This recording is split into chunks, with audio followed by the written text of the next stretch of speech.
Okay, good afternoon, everyone. Welcome to today's third of four conservation planning webinar series. Before we begin today's webinar, I would like to take this time to thank our co-sponsors for this event, the Western Extension Risk Management Education Center and DNET Inc. for allowing the New Mexico NAPS 6 project to provide this opportunity for our producers to get a better idea of what is required and guideline to follow while completing their conservation plans to better improve their current operations. The New Mexico Native American Producers Success Project, or NAP 6 project in short, is a collaborative effort between DNET Inc., a nonprofit organization, the New Mexico Cooperative Extension Services, and DNET College Land Grant Office. We currently have two projects operating in both New Mexico and Arizona. The New Mexico NAP 6 field staff consists of myself, Jesse Jim, and Jenna Johnson. The Arizona NAP 7 field staff are Sadie Lister and Sharon Sandman. The project is funded by USDA's Office of Partnership and Public Engagement and Outreach and Assistance for Socially Disadvantaged and Veteran Farmers and Ranchers program. So the overall goal of the NAPS project is to increase the profitability and long-term sustainability of Navajo farmers and ranchers. To help us achieve this goal, there are some activities that we are currently providing in 4 key areas, which are to improve Navajo farm and ranch operations, increasing our Navajo farmers and ranchers' knowledge of and access to available programs and technical assistance provided by USDA, BIA, Navajo Nation, New Mexico Cooperative Extension Services, the DNET College Land Grant Office, and other professionals. We are also strengthening the organizational capacity of the Navajo Farmer and Rancher Congress to address the current and future needs of Navajo farmers and ranchers, and also facilitating Navajo farmers and ranchers' use of USDA programs such as NRCS, FSA, and RMA programs. Okay, so as many of you guys know, we had planned for the conservation planning workshops to take place back in March at NNDA chapter. Around that time, COVID-19 had reached the Navajo Nation, forcing us to cancel our conservation planning workshop. We were hoping to reschedule in May, but that didn't happen, so which pushed the NAPS team to improvise and think of different ways to deliver much needed workshops. So based off of our recent Natural Resource Fair webinar series attendance and format last month, we are hosting a 4-part, 1-hour conservation planning webinar series to further assist our Navajo farmers and ranchers conservation plans efforts. So the reason behind conservation planning is because of the years and years of drought and also overgrazing. So that threatens the sustainability of the region's agro-ecosystem and the future of the Navajo farm and ranch operations. So there's enough threat to cause a huge concern for the Navajo Nation, along with BIA, to implement mandated grazing management and conservation planning and practices on the Navajo Nation. So since the implementation of the mandated conservation planning, there were some studies that have shown that Navajo ranchers and farmers lack access to information, technical assistance, and government programs, creating a major barrier to improving the profitability and sustainability of Navajo farm and ranch operations to complete your conservation plan. So based on these results, we are providing the conservation planning series every Wednesday in August and pushing into next week, into September, next Wednesday. We're assisting the Navajo farmers and ranchers. After the webinar series are complete, we would like to work one-on-one with those that are interested in completing their conservation plans. Okay, so before I turn the screen over to Ivan, I would like to turn the mic over to my colleague, Michael Patrick, to share a few words with you all today. Michael? Okay, thank you, Jesse. Welcome everyone to our conservation plan series. And Ivan, thank you so much for finding the time in your busy schedule to make your presentation today. We know how challenging it is for all of us right now to stay engaged and to deliver important assistance to our farmers and ranchers. And so I'm particularly want to be thankful to Jesse for organizing the webinar series. There's a lot of work to this, as you all know. So Jesse, thank you so much. And to our attendees today, I'm sure you'll feel you got quite a bit out of this presentation. And I would encourage you to go to our Facebook page, the NAPS 6 Facebook page, because we have archived there the other webinars of this series and previous webinars on other topics that I think would be useful to you. So again, thank you all for joining us, and we're looking forward to your presentation, Ivan. Thank you.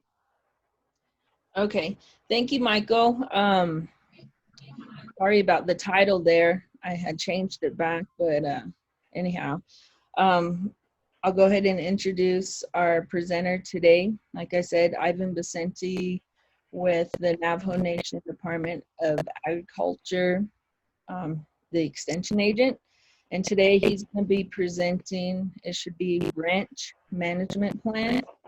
The first two webinars had covered the conservation plans requirements, and then also identifying the agriculture natural resource concerns. So as Michael said, if you want to review those webinars, they are posted on our Facebook page, New Mexico NAP 6, and then also our YouTube channel, New Mexico NAP 6. So without further ado, let's go ahead and turn it over to you, Ivan. Good afternoon, everybody. I don't know how many participants we have on here, and I hope you all can hear me clearly. I had to be a little innovative and bring my laptop into the office, whereas our desktops won't allow us to download Zoom. So Jeff, do you see my screen? Yes, I do. Okay. I'll go ahead and move forward. Like I said, good afternoon, everybody. My name is Ivan Vicente. I'm the Principal Extension Agent for the Navajo Nation Department of Agriculture, and I oversee the Ranch and Eastern Land Management Program. So we've become the Ranch and Eastern Land Management back in 2016. And we used to be formerly known as the tribal ranches, whereas we oversaw all the tribal ranches that are in fee land status. But since 2016, we redid our plan of operation, and the Eastern Land Management program is underneath our program. So that's the reason why we're called the Ranch and Eastern Land Management. So we oversee most of the eastern side of, and we work closely with the Eastern Navajo Land Board members. So without further ado, Jess, thank you again for allowing me to present on the ranch management plan. I know that originally it had stated that it be called the conservation plan, but it kind of coincides with the ranch management plan that we have in place here under the ranch program. So that's what I'll be covering today.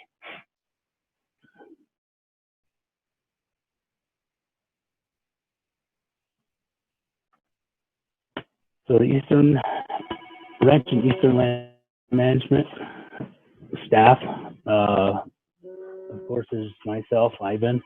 Then also I have Kathy Smith, she's our GIS technician. And then also we have Ferdinand Nota, he's our program project specialist. And then also we have Amos Brown, he's our equipment operator that operates out of the Crown Point field office. So that's our staff here. And the purpose of having a ranch management plan, like I introduced earlier, in order to apply for any of our tribal ranches here within the Navajo Nation, whether it be on the New Mexico side or the Arizona side, we require all of our applicants to submit an application. And also with the application, there's a ranch management plan that is going to be included, or that is required to be included as part of the application process. So that's what I'll be covering today. And the purpose of that ranch management plan, there's many moving and integral parts to it, and I'll go through each step here in a few minutes. But overall, in a little summary of the ranch management plan is to have a plan in place of your particular ranch, wherever all of you are ranching at. And one of the big things that Jess just covered a bit ago was, you know, having a plan just because we are in this drought situation. Now, we have not been out of this drought. It's been a continuous drought from year after year. It's just the severity of the drought is what we really contend with each year. So having a plan in regards to drought for your ranch, for your operation, and that's the reason why, you know, the ranch management plan has to be in place as well as an overall to see how your operation is going to be planned out for the current year, for the future, and then maybe 5 or 10 years down the road. So, and with that being said, 5 or 10 years down the road, most of our ranch leases are 10-year leases, and then with an option of another 10 years, so a total of 20 years. So any one rancher that we have on our program, they all have submitted a ranch management plan. So they have to plan out between year 1 to year 10 on how they're going to operate on that land. So one of the first things with the ranch management plan is, you know, the name and the location of the ranches. And each of you are cattle producers, I assume, that are in attendance today. And you'll have a physical location and then also a legal description of each of your ranches. And then also with that comes, depending on where your location is, there's different soil types, ecological sites, and then climate zones. So you take a ranch, let's say, for example, over in Flagstaff, we have one of the peaks. It's one of the ranches called Peaks Ranch, just north of the San Francisco Peak. Now that soil type is going to differ tremendously to a ranch, let's say near Chaco Canyon area.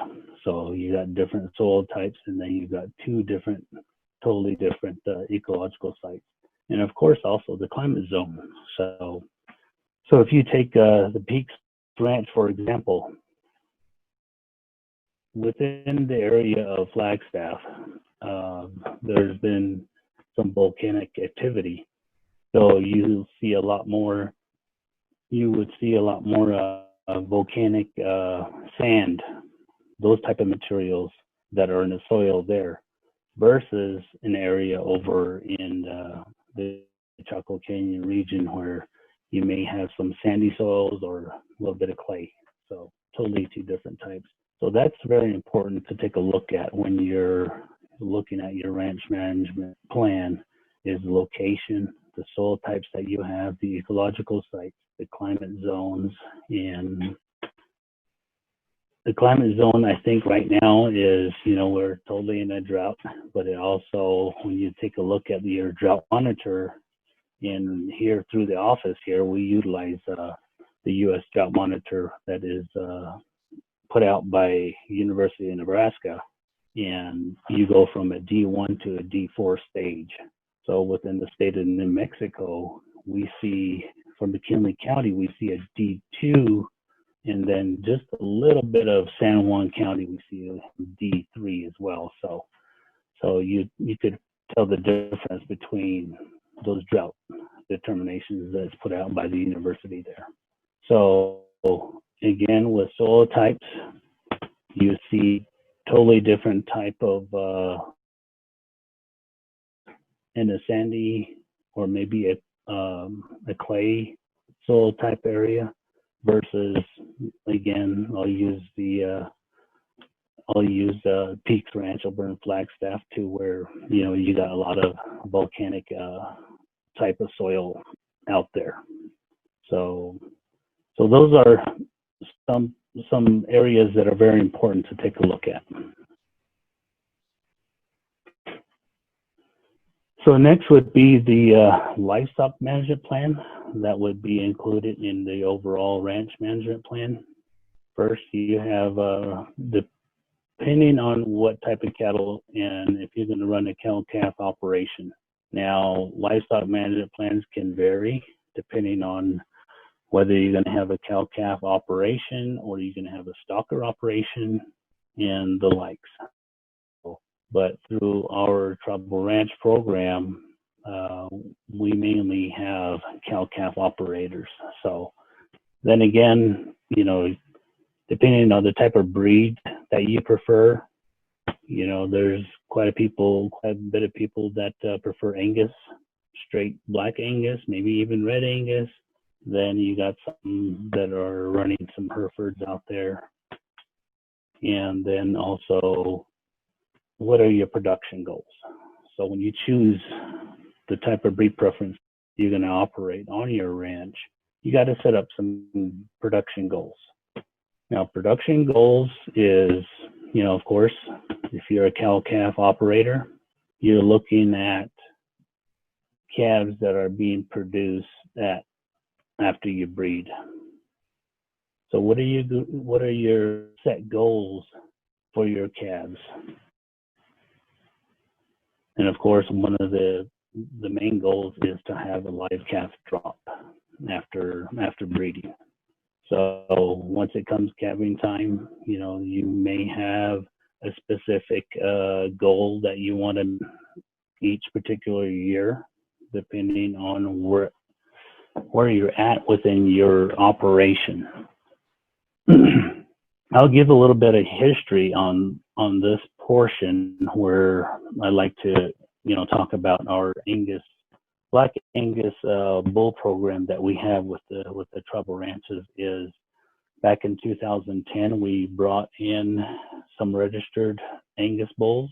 Now, just with the type of bulls that the nation has been obtaining the past years prior to 2010, our idea was, how do we give back to our cattle operators on Navajo? So if we thought about bringing high quality, good genetics through the bulls that we offer, for whether it be for rent or if you want to call it a lease program. We lease these bulls for a nominal fee. You get producers are able to utilize our bulls for 3 months, and they put it part of their production goals. That can be one of your goals, may be to increase your genetics within your cabin. So that was one of the ideas where the bull program came about. So we've had quite a bit of success through our bull program. We've leased bulls throughout the Navajo Nation, all the way from Tuba City to close to Page, all the way down to Rama area and north as far as Ignacio. There are some of our Navajo producers that lease some land out there. And then one of our biggest our clientele is also the 14R ranches over in Sanders. So pretty much cover the whole Navajo Nation. So when depending on, so they may have production goals that may vary depending on whether you want to increase your production with the cows or the calving. You know, one tool is utilizing better, greater genetic bulls in the program. So that's where we have stepped in and offered that to the nation because, you know, bulls ain't cheap these days. And, you know, back in 2010, bulls used to be about a little over $2,000. Now you're looking at anywhere between $3,000 to $4,000 to $5,000 bulls. So we gave back to the nation to allow our producers to lease bulls from us at a fraction of a price and to increase their performance within their calving. So that's what we have done. So that can be part of a livestock management plan that each operator can have. And then also, like I was saying, families breed preferences, so it may vary. But that's what will go into your plan. Herd health management. Now, herd health management, that is key, and it's very vital to every livestock cattle operator on the Navajo Nation. And this also comes within line due to the drought as well, because with drought, we have limited forage availability and we don't have very much precipitation. So in the ranches or forage within the greater Navajo area where there's a lot of open range, we lose a lot of minerals. We lose a lot of protein due to the stage, status, and the health of our forages out there. So that can be a totally different presentation if we're talking about plants and forage. But, you know, this has to also play a role within our ranch management plan, is taking a look at our herd health. So our cattle are going to suffer if we don't have plenty of forage out there. If our forage is already hurting in different minerals and the protein content, anywhere from the growing stage to the maturing stage of that plant, our cattle are going to hurt from it as well. So they're not going to get their requirements on a daily basis, whether if they're being grazed out on the open range or if they're going to be grazing out within the ranch program boundaries. So anywhere anybody's operating and running cattle are really going to have to take a look at their herd health management. So along with that also comes vaccinations. There's many types of vaccinations that are out there for cattle, but one key component within herd health, I think, that is very vital is what we call the IBR and BVD, or upper respiratory and bovine diarrhea vaccine.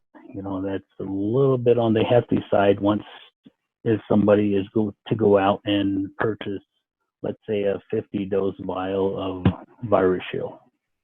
You compare the cost of that, and it's usually about between $80 to $120, depending on what brand you get. And you compare that to the blackleg vaccine, whether it be your 8 or 7-weight vaccine, those will run you anywhere from $25 to $30. So there is a lot of misconception of what are all the vaccines that are needed on Navajo. You know, being a producer and also working through our veterinary program, and eventually working with the ranch and the Department of Agriculture at this point. There's still a lot of misconception out there that a lot of people think that blackleg is the only vaccine that we need to give, just because it does have a 7 or 8 weight, but it doesn't have all the other vaccines that we require to keep our cattle healthy. So, which is, our upper respiratory and diarrhea vaccines. So that is key. And the reason why I say that is key, but is because also as a bull producer and us leasing bulls out there, bovine diarrhea, the virus, and the respiratory portion, those two alone, the disease can cause abortion in cows. So at any stage that can happen. So our herd health is very vital within our management plan as well. So making sure that each individual cow and calves are vaccinated and at proper times. And if any of them do need booster vaccines, those definitely have to be done. So, and then also there's vitamins there's injectable vitamins out there, but I think if we supplement our herds well with any of the supplemental feed, such as mineral tubs, then we may not even need any of those vitamin A and D injections, just because it's an oil-based product too. So that's a little bit of the herd health management portion. And that kind of falls in line with our marketing plan. Each producer on Navajo and a lot of our progressive producers, many of our Navajo producers are part of the Navajo Beef Project, which is also beef that's being labeled as Navajo that are sold within our supermarkets nowadays. And the Navajo Beef Program originated from Padres Mesa, closely related and working along with a lot of the 14R producers over in Sanders. That's kind of been the model of Navajo the past 10 or more years. So they've got a great marketing plan that's running right now. A lot of our producers do sell to the Navajo Beef Program, and each of the components that I just talked about, breed preferences, production goals, herd health, then comes your marketing of calves, the calf crop. So once this whole COVID happened back in February, beginning of this year, the markets aren't too well as they have been in the past, but it's been fluctuating most recently, but not the best markets are happening at the moment. But then again, that needs to be part of our plan. How do we market our calves? How do we market the cold cows? Or even if we need to cull bulls too. So that has to be part of each operator's plan. And when the word marketing comes up, and I've told this to many of our producers before, many years ago, a lot of people just market their calves to the local sale barns, and the conception used to be, as long as we sold our calves at the price that we wanted, or at least decent enough, then we were happy. But many of us didn't take and took that and looked beyond the auction barns. So, and then again, I'll bring up the Navajo Beef Program. Now, if many of you have marketed through the Navajo Beef, you'll see performance results from your calves after they are sold to the buyer of your calves. Calves are being shipped and sent to the feed yards in Nebraska. Their performance are recorded on a daily basis through the whole feed duration up until they're about 1,250 pounds, or up until they get harvested. Even after harvesting, data is still collected on those calves. Marbling scores, what was hot weight, the dressing weight, what was the grade of those calves, how did they grade out, how did they yield. And then there's also data within the feed yard. What was their average daily gain? What did they weigh when they came in? What did they weigh when they were ready for harvest? So all of that is a component of a marketing plan as well. So if any one of the producers that were part of the Navajo beef, they get data back on each individual calf that they sold through the program. So that also accounts to how your operation is back at home, back at the ranch. Do I need to make an improvement with my range program? Do I got an issue with my forage? Do I have an issue with my herd health? Those data that each individual producer gets, that's how they can tweak their operation back at home. That way they can identify each component to see where they need to better themselves, better their operation, and then they can market for it a whole lot better. So I've spoken of the Navajo Beef Program.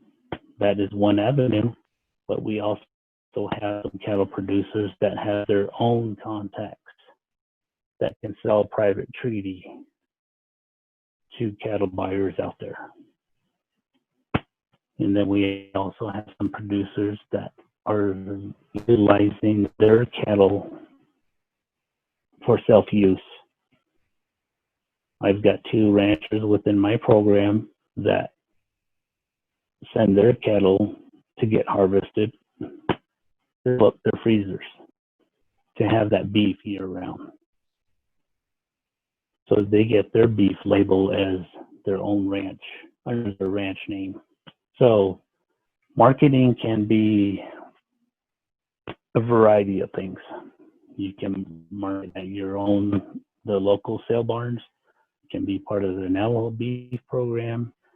You can market your cattle to private buyers, or just send them straight to harvest and have your freezer full. And through this whole pandemic, I think a lot of livestock producers, and I'll say livestock because those producers that run cattle didn't have any worries about going to the supermarket to buy beef.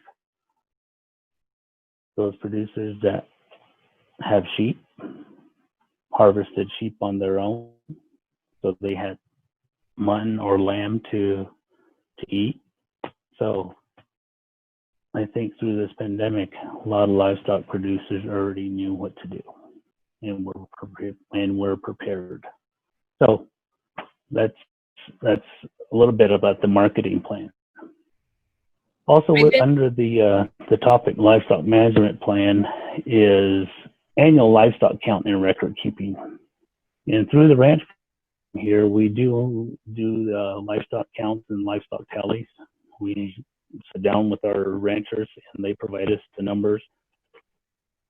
And then within Greater Navajo, we do have our elected officials, the grazing officials, or the land board members. They're the ones that do the tally counts for a lot of livestock producers out there for cattle, sheep, horses, llamas. There's some areas that communities that do have some llamas too. But record keeping is very key as well, whether it be within the cattle production or sheep. record keeping is vital, and especially if you're part of the Cattle Grower Association, whether you in the state of Arizona or New Mexico. That's a marketing tool too, not only to keep record of cattle, but herd health. What are your production goals? Part of the marketing, all of that is within record keeping, and you can definitely use that as a tool once you're at a sale barn as well. Okay, under the ranch management plan, some of the areas of discussion would be the controlled grazing. Method of controlled grazing out on our ranches. All of our ranches that we lease are all fenced. They do have boundary, have specific acres attached to each of those leases that we have. So we know what our carrying capacities are within all the ranches. But if you're looking at Greater Navajo, you have a lot of open range grazing areas.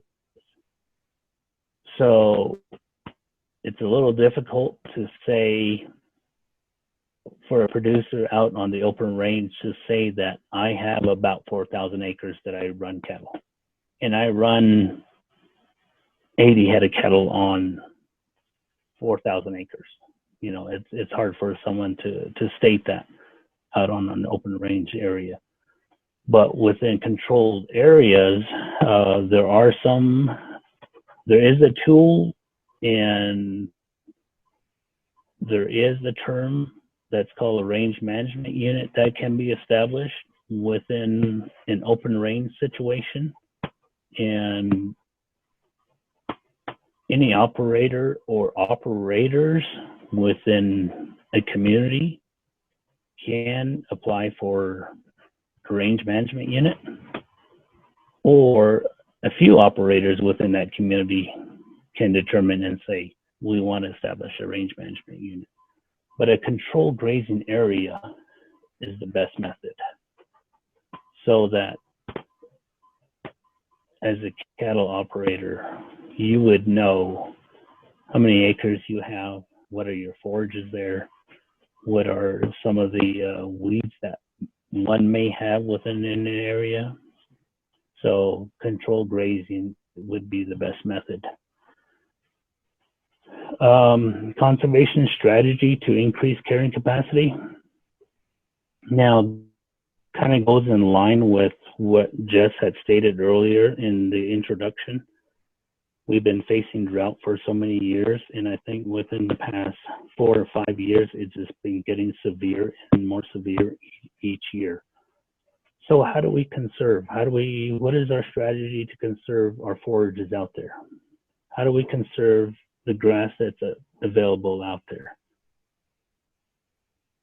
Now, at this point in time, there's a lot of talks about decreasing our carrying capacities out on the ranches just because of the drought. Not only because of the forage availability, but also the availability of water. I think during my last presentation, year to date at that time, January till I think I did my last webinar about 2 months ago, at that time was about 2 inches. Now we're talking January to June, I believe. At that time, we only had 2 inches of rain. And that's, looking at in the Mexico news. So the South, within the McKinley and San Juan County area, so about 2 inches. Now that ain't enough. So what is our strategy to conserve our forages? Now we're really dependent on water, and as anybody that gets on the highway, there's not one day that you'll see somebody hauling water or have a water tank in the back of their truck.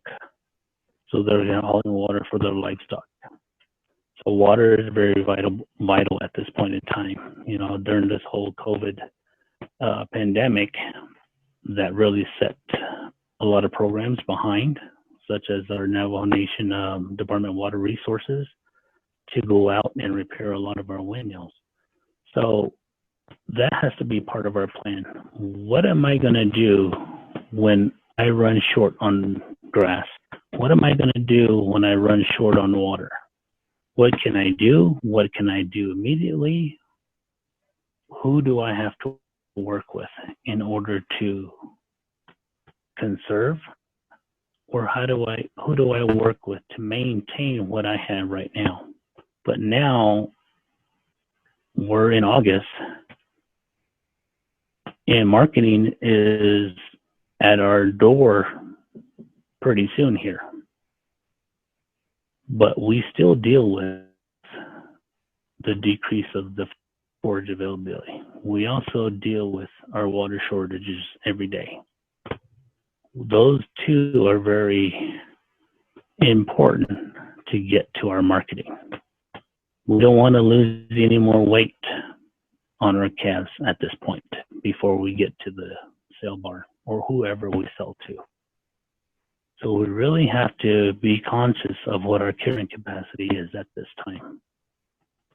Each cattle producer out there would have to take a look at their forage, their water availability, and they need to adjust their carrying capacity on their own. It doesn't require rocket science for anybody to determine that, yes, you need to sell. I do need to decrease by maybe 20%. And in some areas, it may be bad to where you'd have to do 50%. So those are some of the things to think about when developing a ranch management plan. Fire prevention practices or a plan, depending on where your ranch is, where your operation is. Are you in the mountain? Are you out in the flats? What type of grass do I have out there? What type of weeds do I have out there? What if a fire breaks out? What can I do? Who do I call? So a lot of those have to be part of the management plan. Water development and maintenance. That's another key component that I just went over a few seconds ago. What is the Department of Water Resource going to do? How are they going to help me? Are they available right now? How am I going to maintain my water infrastructure, my water delivery? So that's very vital at this point in time, and it has been ever since this COVID outbreak in trying to keep water running out there. But I kid you not, I have some ranchers that do have windmills right now. There are days that that windmill didn't turn because there was no wind. Some of those are out of our hands or are beyond our capacity. So we have a few of those that we endure. But water availability is very key on developing a management plan. Noxious weeds. Now here, noxious weeds do grow, and I'm sure everybody knows what grows around their house anytime that the soil is disturbed. Some people can have what they call bullheads, goat head. Those seem to grow with very little to no water, and it drives everybody insane. So especially if you step on one without any shoes on. So noxious weeds. What are the type of noxious weeds that grow out on the ranches? As well as invasive species as well. So those need to be part of the plan because we don't want any of our cattle getting into any of the toxic plants. There may be certain areas of the ranch that may be notorious for developing a lot of these invasive or the noxious and toxic weeds out there. So different times of the year, if they grow in a certain area, it is in a certain region within the grazing area of your operation, you definitely want to stay clear of that You don't want your cattle going there, let's say, anywhere in May. I don't want to be going to the northwest section of the ranch. We need to stay away from that. So those type of things go into a management plan. Roads. I think Navajos are notorious for making roads out on the range.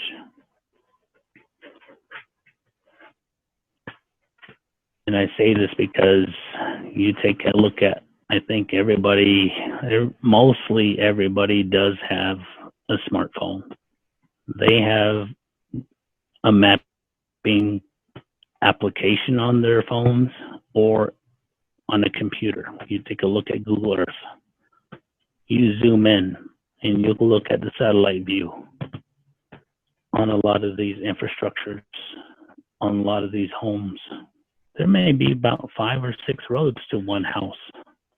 So that can be crazy. That can take up land. That takes up grazing area. So for every one road, you could just imagine how much forage you're losing. Now you multiply that by 6 or 10 roads, that's how much forage you're not getting. So those have to be part of the plan, whether it be existing ones or even new ones. And how do you maintain those roads? A lot of the roads on the ranches can have soil or water erosions on there. How do we maintain those? How do we mend them? How do we heal those? Those are some of the techniques that need to be placed into a plan. And then lastly, the drought management plan. The Navajo Nation, I believe, has a drought contingency plan that needs to be updated, needs to be revisited. That didn't come into surface until this year. So that needs to be revisited by a lot of the departments within the Department of Natural Resource on the Navajo Nation. But each cattle operator should have a drought management plan. And I spoke of that just a bit ago. What am I going to do? What am I going to do if that windmill goes down? Where am I going to be hauling water from? What is it going to take? And many of you do know right now, let's say if you got 25 head of cattle, what size of a water trough can I have? How much water are going to be consumed by the cattle? And I think each and every one of you know on a cloudy day, the water consumption can be a little less versus a very hot, clear day. So the consumption of water by the animals has to be taken into consideration. How am I going to manage through drought? But one worst thing to do is supplement your livestock through a drought. That's the worst thing anybody can do because it's going to be costly. It's going to cost a pretty penny. But I think we as Navajo, we always see animal as our livelihood, as a way of life. We continue to buy supplements. We continue to buy hay, supplements. So each and every one of us probably go to town every weekend or maybe a weekday, always hauling hay, bringing in supplements, and it's costly. So you add all that together, and that's where your record keeping comes in. We need to start putting a dollar amount to our operation. I don't think a lot of people do that. There are some that are very good at it. Come at the end of the year, some ranchers can say, okay, I'm profitable. Some of them can say, yeah, I broke even. Some will say, we're at a loss. So that's where record keeping comes in. That's when you take a look at your management as a whole of your operation of that ranch. earlier we were talking about the livestock. There's ways to gauge and take a look at your cattle health operation. But as a ranch management as a whole, that's where you will see a glimpse of whether you're profitable or you're breaking even or you're at a loss. So that's all part of the planning process. Now we'll move on. Source plan. Things to consider within a natural resource plan would be your wildlife habitat. Every rancher has some type of wildlife on their range, whether it be coyotes, deer, prairie dogs, birds, even down to the smallest microbes. So that'll determine the type of wildlife that you have on your ranch, on your operation. The more wildlife that you would see, you would have a very healthy range. But some cattle operators don't like elk. They don't like deer in there just because they consume a lot of the same watering points, or even consume the water there on the ranch. So they're kind of envious of having deer and elk on the ranch. But that's also a good indicator that your ranch is healthy. Water features. What are some of the water features that you have on the ranch? Maybe besides having a solar pump there, a windmill, but having some dirt tanks. Are there some water catchments that are made? Those are some of the things that can go into a plan.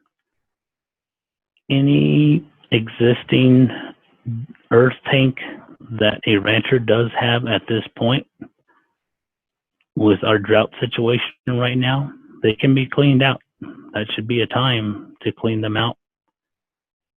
Take all that soil that set within and backfill those areas, clean them out, reestablish that dam, repair some of those dams.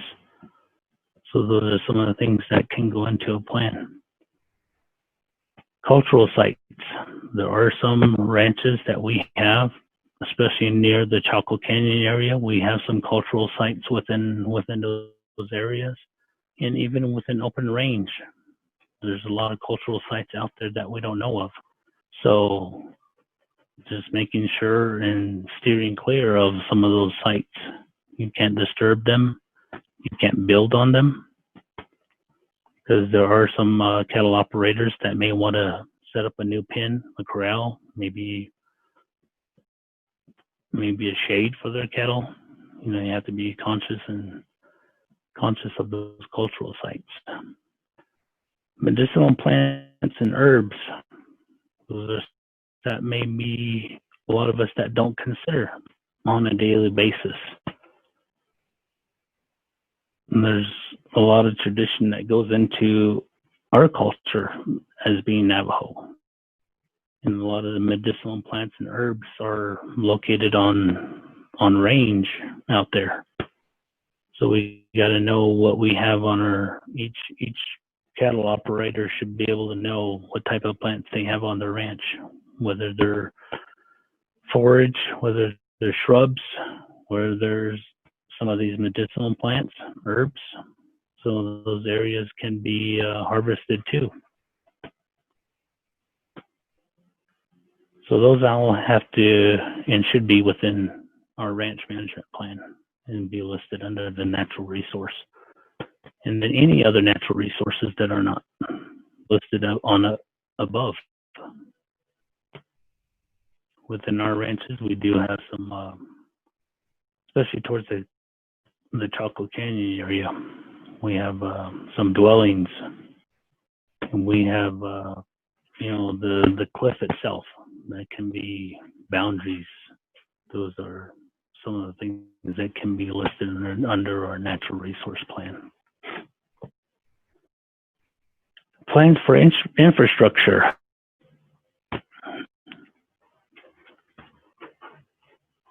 we develop our plans to include infrastructure. You know, a lot of the ranches do have wells, they have windmills, water lines. Some ranches do have artesian springs, just water coming out of the ground. You know, those all have to be placed into the plan. How old are our windmills? When were they drilled? How old is my well? How far do our water lines run? What are their conditions? Do we need to extend them? But most importantly, you know, what is our gallon per minute rate that we're pumping? Some ranches have wells that are producing at a higher amount.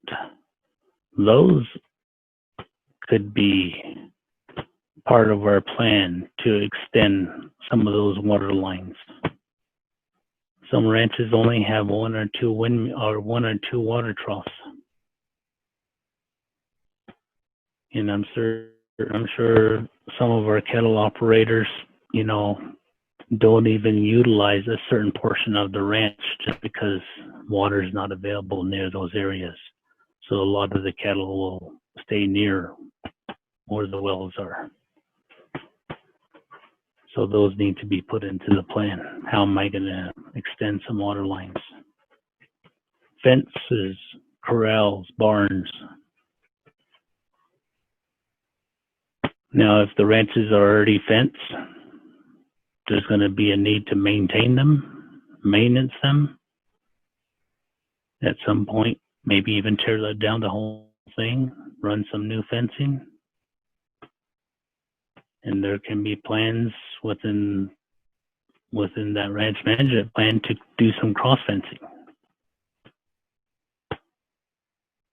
to upgrade some of these corrals, maybe even put a barn there.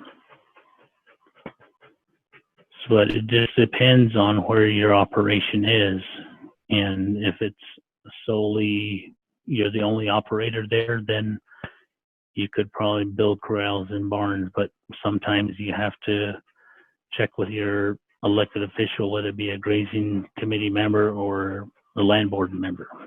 For us on tribal ranches, they have to, you know, write us a letter saying, you know, we want to upgrade our corral or build a new corral.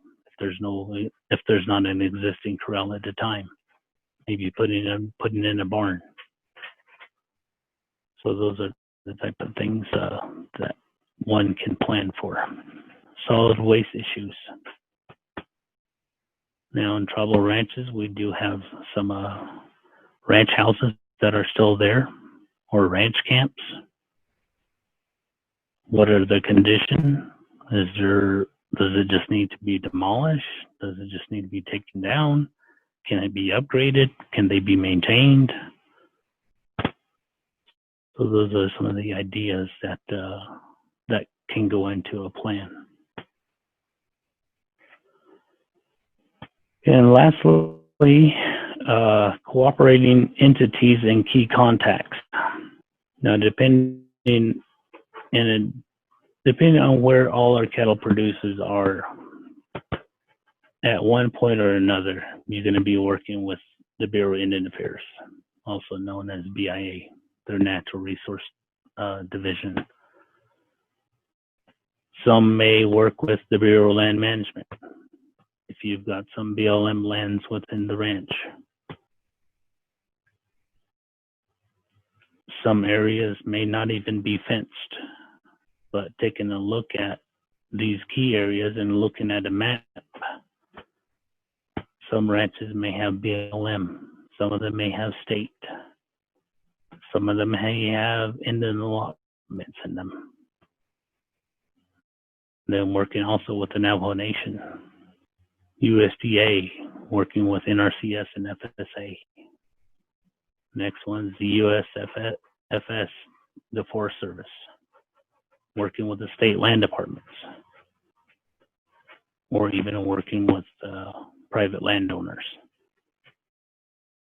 So these have to be also indicated within a ranch management plan? How do you plan to work with each of these entities?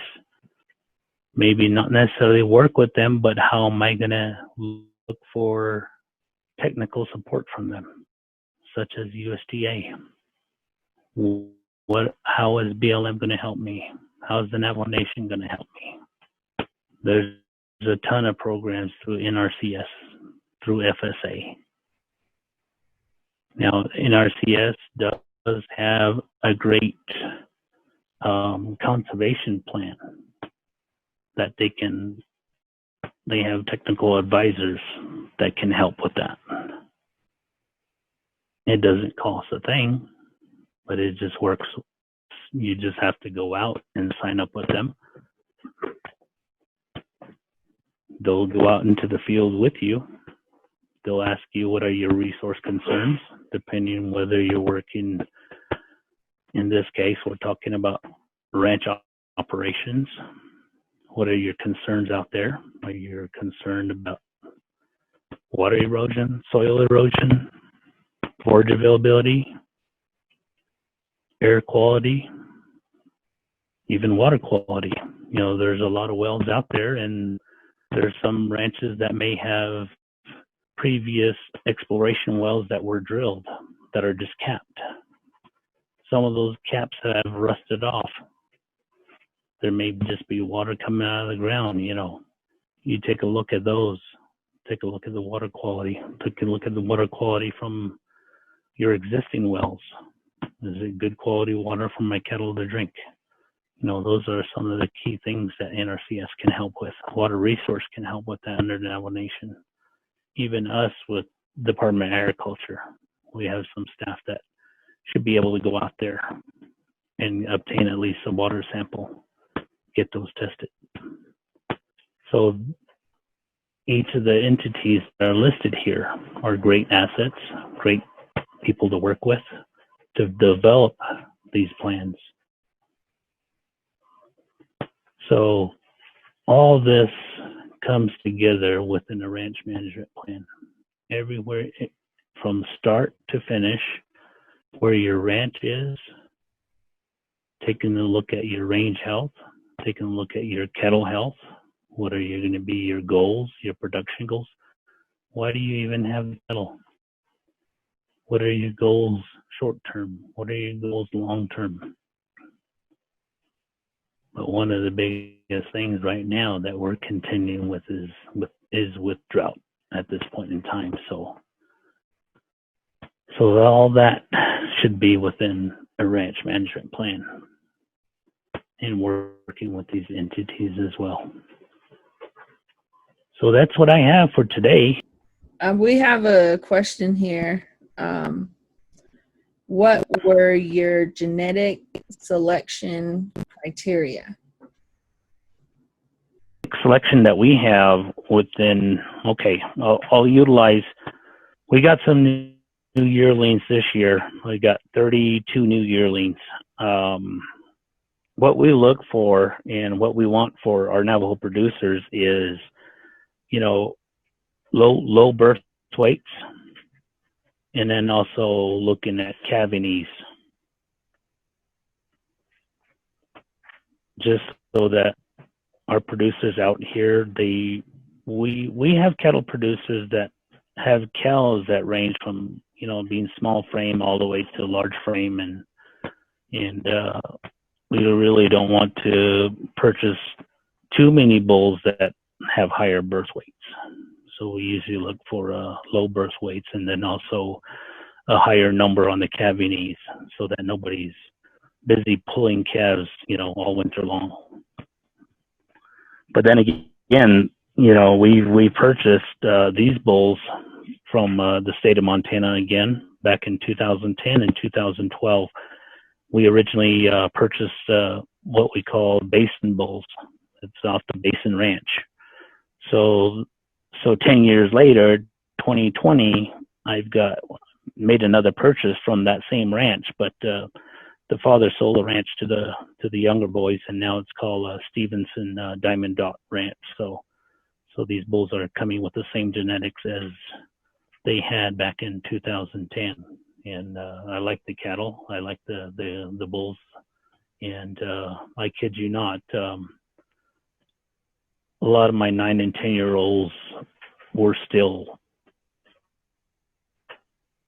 putting out a lot more than some of the 4-year-olds that I got from Minnesota. So it also showed in our feedlot results too, from the calves that came off the offsprings off of these bulls.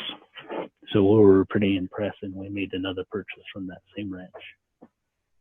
Thank you. You have a template for a management plan.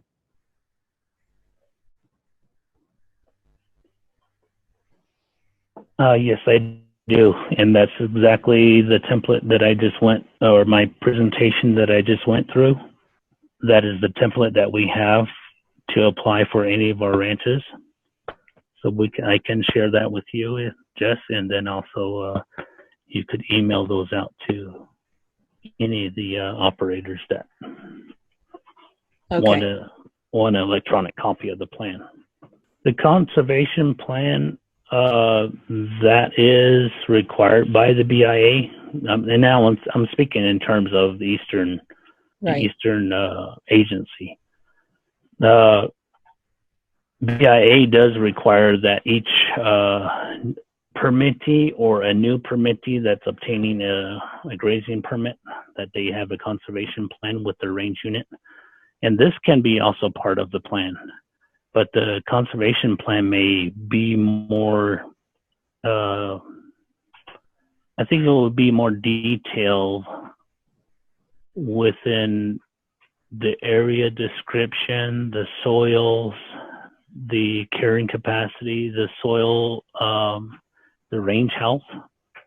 I think that's where the conservation plan may have more heavy emphasis on those.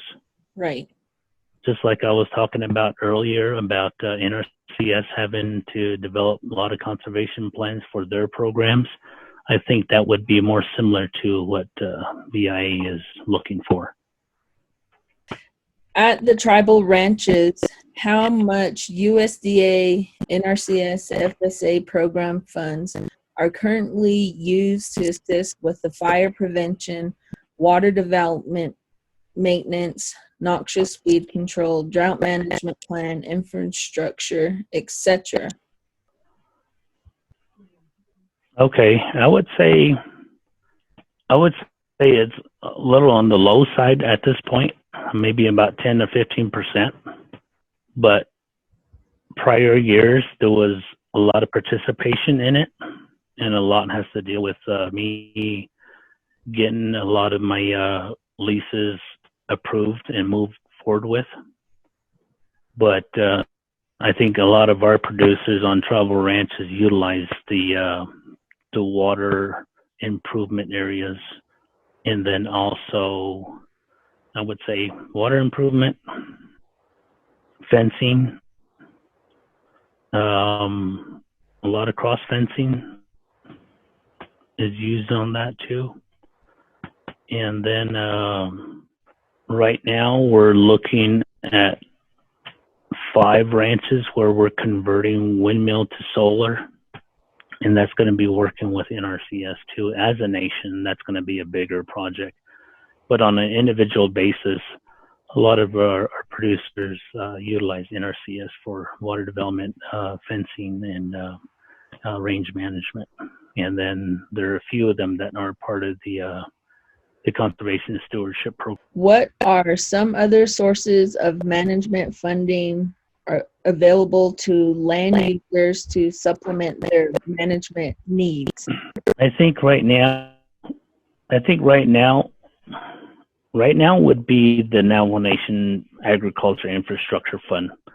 That would be the next one in line to assist with producers. We do have insurance funds that are coming to the nation and to the Department of Agriculture at this point to help with some management funding needs. But if we're looking at Greater Navajo, when this fund was made available and introduced, to Navajo Nation as a whole. How do we give that money back is what was looked at. And there were all elected officials throughout Navajo Nation, whether it was the grazing officials for each community, farm board, and then Eastern Navajo Land Board, were all given questionnaires of what are the natural resource concerns within your communities. What do you need? What does the community need in respect to ranching, farming? And those were all submitted to our offices, and those were graded. And that's how the priority listing had been devised through the Department of Agriculture on how these dollars are going to be divvied out, not only from the Department of Agriculture, but also to other programs. Funds were given to the Department of Water Resource to help with water needs. Dollars were given to Fish and Wildlife. And then I forget what other departments dollars were given to, but of course, the Department of Agriculture has also got some dollars to help out with supplements, feed. Everybody's heard of the Equine Reward Program. There are some producers that we had what we called the Herd Incentive Program. Anybody that sold cattle in 2018, cattle or sheep in 2018, and also in 2019, anybody that had a sales receipt from an auction that had on there, let's say 10 head of cows, 5 calves, 1 bull that they sold at the auction facility, paid $1 amount per head on those. So that was the incentive to basically giving back to Navajo. Thank you for reducing your herd. So those were for the year 2018 and 2019. So, and I'm sure that's going to continue here for 2020, but the funding pool for the year 2 that our insurance dollars came in on, those haven't been become actual through our controller's office. Thank you, Marge. The question here is, was there a timeline to request for pits for earth tank renovation or rehab? Oh, okay. You're talking about the earth tank for, right. No, there's no deadline. They can request that through our office. Thank you, Ivan, for your presentation today.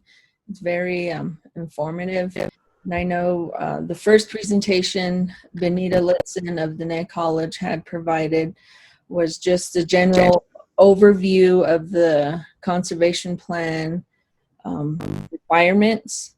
I think she put them both together, both BIA and then also NRCS, best ways to answer, like you were saying, the goals and objectives, and then followed by Felix Nez identifying the natural resource concerns. And I think there are a lot of concerns on Navajo. And just your ranch management plan presentation, put it all together and align what we had covered for the past two presentations. So thank you for shedding light on all of those, and then also putting it in order for our farmers and ranchers.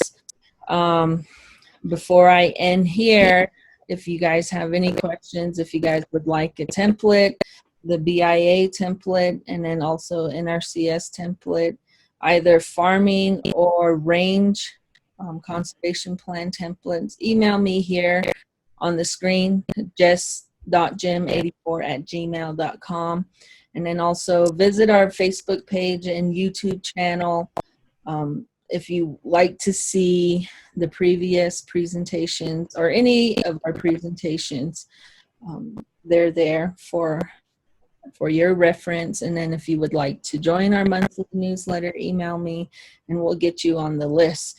So again, thank you for joining us. Thank you for your presentation and everybody taking time out to learn more and to another step into completing your conservation plans and also taking responsibility for your livestock.